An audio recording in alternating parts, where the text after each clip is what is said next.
皆さん、こんにちは。ゆいです。こんにちは、あきらです。今日も私たちの日常日本語チャンネルへようこそ。さて、あきらさん。今日はみんなが一度は考えたことがあるすごく面白いテーマを持ってきたんですよ。何でしょうか。すごく気になりますね。今日のテーマはですね、浮気の定義です。あなたはどこからが浮気だと思いますかというお話です。うわー、これはまたすごく意見が分かれそうなテーマですね。人によって境界線が全然違いそうです。そうなんですよ。実は最近インターネットのアンケートを見たんですけど、男性と女性でここからが浮気だというラインがかなり違っていたんです。なるほど。確かに男友達と話している時と女友達の話を聞く時では少し感覚が違うなと思うことはありますね。ええ。だから今日はいろんなシチュエーションについて私とアキラさんで意見を出し合ってみたいと思います。いいですね。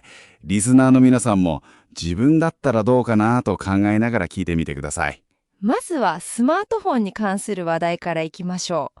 一番身近な問題ですよね。そうですね。今の時代、スマホを通じたコミュニケーションは避けて通れませんからね。では最初の質問です。恋人が自分以外の異性と毎日 LINE でやり取りをしていたら、それは浮気だと思いますか？毎日ですか。それはちょっと考える必要がありますね。内容にもよる気がします。私はですね、用事もないのに毎日 LINE をしているのはかなりグレーだと思います。グレーというのは完全に黒ではないけれど怪しいということですね。どうしてそう思うんですか？だって毎日連絡を取り合うのってもう相手の生活の一部になっているってことじゃないですか。それは恋人の特権であってほしいなと思うんです。その気持ちはわかります。ただ男性の中には、ただの友達だからゲームの話や仕事の愚痴を言っているだけと考える人も多いかもしれません。ただの友達だとしても毎日おはようからおやすみまでメッセージを送っていたらそれはもう特別な感情があると思いませんか？確かに、おはようやおやすみのような挨拶が習慣になっているとしたら、少し危険なサインかもしれませんね。そうですよね。それにもう一つ私が絶対に許せないポイントがあるんです。何ですか？メッセージの履歴を消すことです。もし恋人が特定の誰かとのメッセージだけを削除していたら、それはもう100%浮気だと思います。なるほど。それは僕も完全に同意します。隠すということは、やましいこと、つまり見られたら困る理由があるということですもんね。ええ、そうなんです。隠し事をするという行動そのものが私にとっては裏切りに感じてしまいます。日本語には下心という言葉がありますよね。表面には出さないけれど、心の中で何かを企んでいる気持ちのことです。ああ、ぴったりな言葉ですね。メッセージを消すのはまさにその下心がある証拠だと思います。では、LINE のやり取りに関しては、毎日意味もなく連絡を取るのはグレー。隠したり消したりするのは完全にアウトという感じですね。はい、私の基準はそんな感じです。リスナーの皆さんはどうですか？ LINE のやり取り、どこまで許せますか？コメント欄でぜひ教えてほしいですね。では、次はリアルな行動、外食についての境界線に行ってみましょうか。恋人が自分以外の異性と二人きりでご飯に行く。これはどうですか？僕はお昼ご飯、つまりランチなら全然問題ないと思います。仕事の休憩中や休日に少し会うくらいなら、ただの友達付き合いですよね。じゃあ、夜ご飯はどうですか？ディナーです。うーん、夜ご飯は少し警戒しますね。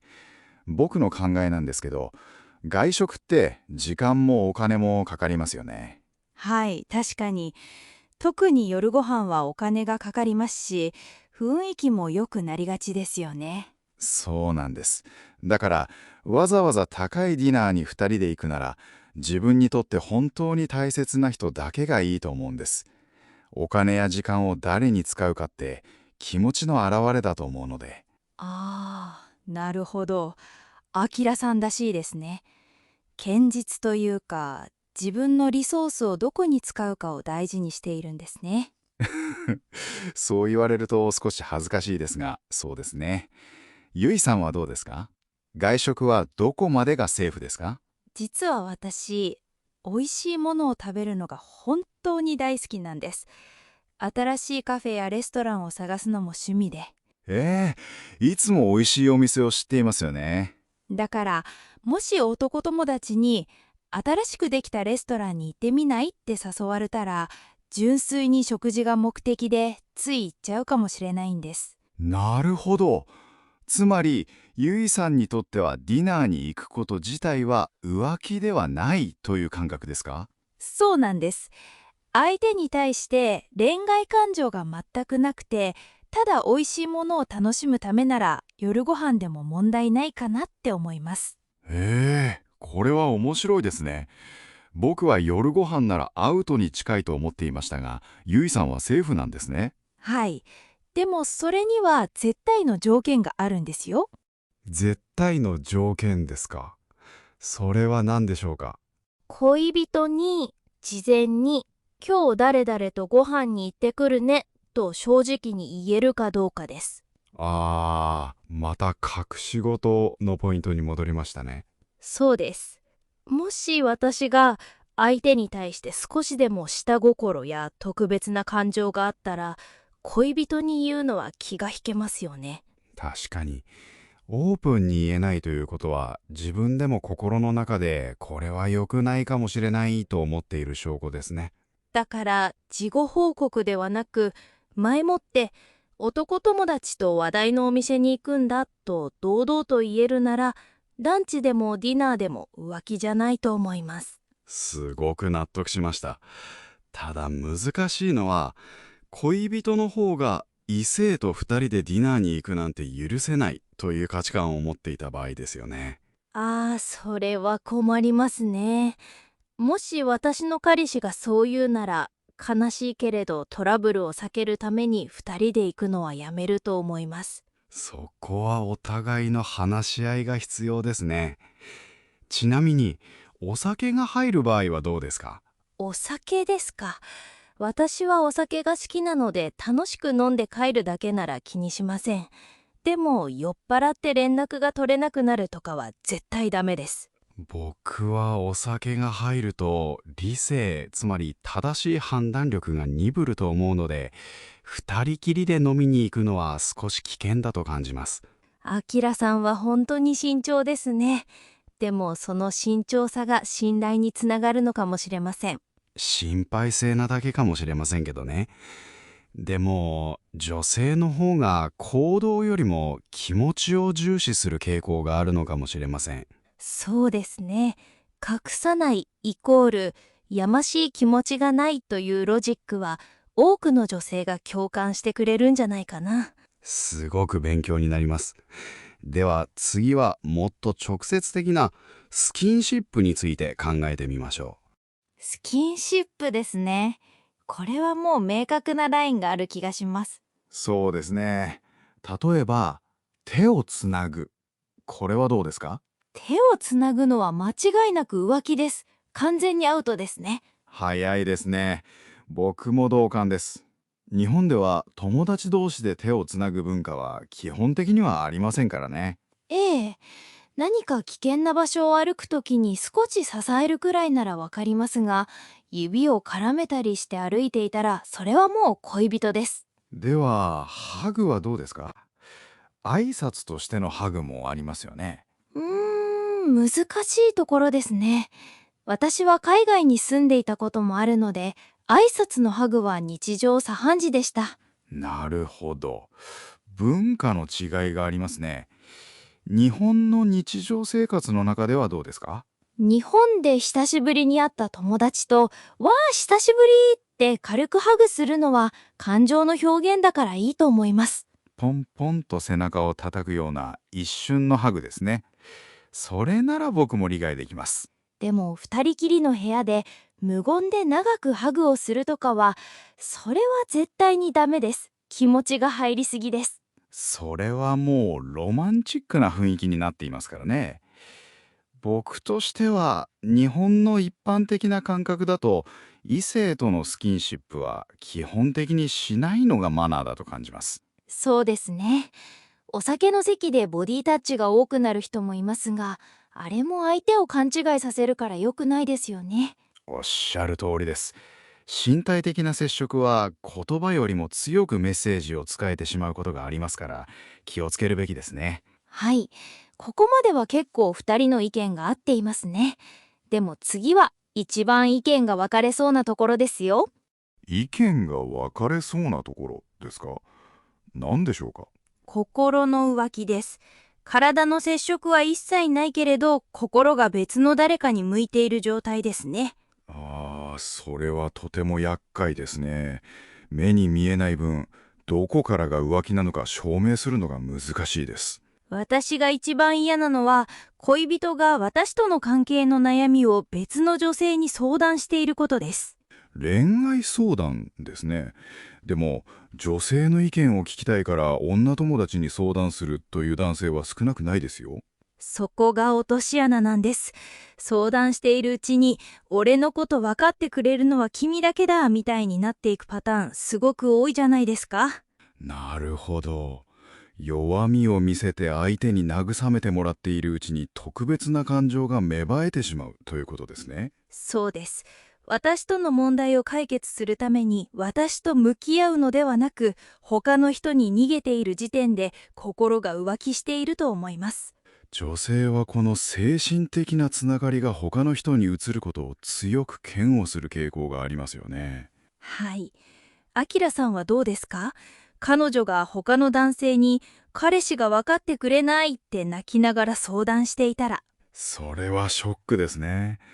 でも僕の場合、それが原因で彼女がその男性と体の関係を持たなければ、まだ修復できると思っちゃうかもしれません。そうなんですか？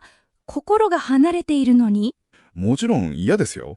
でも男性は肉体的な裏切りをより重く受け止め、女性は精神的な裏切りをより重く受け止めるという心理学の研究もあるくらいなんです。へえ、それは興味深いです。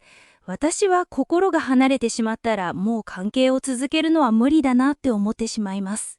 その感覚の違いが浮気の境界線をめぐる喧嘩の一番の原因かもしれませんね。今の話を聞いていて思ったんですけど、やっぱり男性と女性で見ているポイントが違うんですね。そうですね。もちろん個人差はありますが、一般的な傾向として大きな違いがあります。女性はどうしてそれをしたのという相手の気持ちや意図を気にします。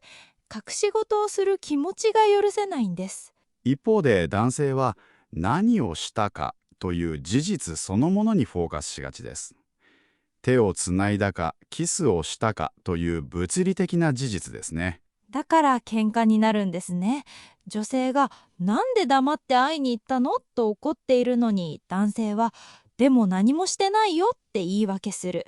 その会話ドラマでもよく見ますし、現実でも本当によくあるパターンですね。私は黙っていたことに怒っているのに、相手は浮気という事実はないと主張している。見ている世界が違います。男性からすると、何も悪いことをしていないのになぜ疑われるんだと思ってしまうんです。でも女性にとっての悪いことの定義が違うんですよね。そうです。信頼を裏切るような行動のプロセスが嫌なんです。ここを理解し合わないとずっとすれ違ってしまいますね。本当にその通りです。僕も自分では問題ないと思う行動でも、相手がどう感じるかを想像することが大切だと改めて思いました。それに自分自身がされて嫌なことは相手にもしない。これが基本ですよね。ただ自分でされても気にしないことを相手が気にする場合もあるのが難しいところです。確かに。アキラさんは自分が高いディナーに行かないから彼女が行くのも嫌だと思っていましたよね。はい、そうです。でも私は自分が気軽に行くから彼氏が男友達と気軽にご飯に行ってもそこまで気にしないかもしれないです。自分の基準で考えちゃいますよね。では、この価値観の違いを乗り越えて、良い関係を続けるにはどうすればいいでしょうか。やっぱり付き合い始めの時にお互いのここからはダメというラインを話し合っておくことじゃないでしょうか。事前のルール作りですね。例えば、異性とご飯に行くときは事前に言うことみたいな。そうです。最初はそんなことまで決めるのと思うかもしれませんが、後で大喧嘩するよりずっといいと思います。そうですね。ルールを作るときに大切なのは、相手を縛るためではなく、お互いが安心するためのルールにするということだと思います。素敵な考え方ですね。相手をコントロールするためではなくて、2人の信頼を守るための約束事。ええ。そして、もし相手がそのルールを破ってしまったときは、頭ごなしに怒るのではなく、まずは理由を聞く余裕も持ちたいですね。私は怒っちゃうかもしれませんけど、深呼吸して理由を聞く努力はしたいです。誤解の場合もありますしね。仕事の付き合いでどうしても断れなかったとか、いろんな事情があるかもしれませんからね。結局のところ、コミュニケーションをサボらないこと。それが一番の浮気防止なのかもしれません。お互いの状況や気持ちを日々アップデートしておくことが安心感につながるんだと思います。なんだか恋愛のアドバイス番組みたいになっちゃいましたね。でもとても大事なことだと思います。そうですね。日本語の勉強と一緒に日本の恋愛観や人間関係の作り方も感じてもらえたら嬉しいです。さて、今日は浮気の境界線についていろいろな角度からお話ししてきました。 LINE のやり取り、外食、スキンシップ、そして心の浮気。本当に人によって意見が違うテーマでしたね。はい、リスナーの皆さんは私たちの話を聞いてどう思いましたか？ゆいの意見に賛成とか、アキラの考え方はちょっと違うなとか、いろいろな感想があると思います。皆さんのここは絶対に浮気というボーダーラインをぜひコメント欄で教えてくださいね。読むのを楽しみにしています。それから今日私たちが話した会話の内容、もっとゆっくり活字で読んでみたいという方もいると思います。そうですね。勉強のためにスクリプトが欲しい方は一番上の固定コメントにリンクがあるのでそこからダウンロードしてくださいね。新しい単語や自然な表現がたくさん出てきたので、ぜひ復習に役立ててください。もし今日の動画が面白かった、役に立ったと思ったらぜひ高評価ボタンをお願いします。チャンネル登録もしていただけると私たちのモチベーションになります。毎日更新していますので、これからも一緒に勉強していきましょう。それでは今日のポッドキャストはこの辺で。最後まで聞いてくださって本当にありがとうございました。ありがとうございました。また次回の動画でお会いしましょう。さようなら。